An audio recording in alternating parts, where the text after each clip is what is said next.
कहानी गोरे काले का भेदभाव। एक मकान में एक नीम का पेड़ था जिस पर एक कौवा रहता था। वह बड़ा दयालु प्रवृत्ति का था। उसी मकान में ही एक कबूतर ने घोंसला बना रखा था। दोनों में कोई मित्रता नहीं थी। कौवे ने कई बार कबूतर से दोस्ती करने का प्रयत्न किया, लेकिन हमेशा कबूतर ने यह कहकर टाल दिया कि देखो, मैं कितना गोरा हूँ और तुम हो एकदम काले। अपनी दोस्ती कैसे हो सकती है भला। बेचारा कौवा मन महसूस कर रह जाता, लेकिन कबूतर की बात का कभी बुरा नहीं मानता था। एक दिन की बात है कि कबूतर अपने घोंसले के बाहर बैठा सुस्ता रहा था कि अचानक एक चील ने आकर उसे झपट्टा मारा।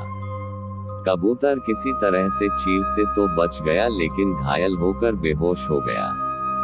कौवा पेड़ पर बैठा यह सब देख रहा था। उससे रहा नहीं गया। उसने कबूतर की बड़ी सेवा की। धीरे धीरे कबूतर की बेहोशी दूर हो गई। कबूतर एकदम स्वस्थ हो गया। बेहोशी दूर होते ही जैसे ही उसने आंखें खोली, अपने पास कौवे को देखकर उसने अपनी आंखें बंद कर ली और ऐसा नाटक करने लगा जैसे मर गया हो। उसकी यह दशा देखकर कौवे ने धीरे से कहा, भैया डरो मत, अब तुम बिल्कुल स्वस्थ हो। मैं तुम्हारा दोस्त हूँ, दुश्मन नहीं। तुम कई दिनों से बीमार पड़े थे, मैंने ही तुम्हारी देखभाल की है। कबूतर बोला, तुमने मेरी देखभाल क्यों की, मुझे मर जाने दिया होता। तुम काले हो, मैं एकदम गोरा चिट्टा।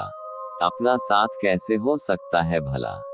हाँ, लेकिन तुमने यह सब मेरे लिए क्यों किया। कबूतर ने टेढ़ी आंख करते हुए कौवे से कहा। कौवे ने उत्तर दिया, इसलिए कि मैं तुम्हें अपना दोस्त बनाना चाहता हूँ। काले गोरे का भेदभाव मिटाना चाहता हूँ।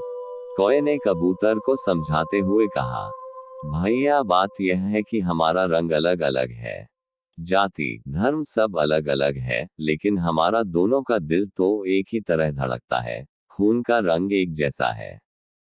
तुम्हारे अंदर भी जो सब कुछ है वह सब कुछ मेरे अंदर भी है। मेरे मित्र, तुम इस बात को थोड़ी बुद्धि से काम लो, तब जाकर तुम मेरी बात को समझ पाओगे।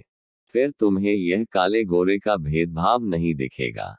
कौवे की यह बात सुनकर गोरे कबूतर का सिर शर्म से झुक गया और उसने कौवे को गले से लगा किया। जय हिंद। चैनल सब्सक्राइब करें प्लीज।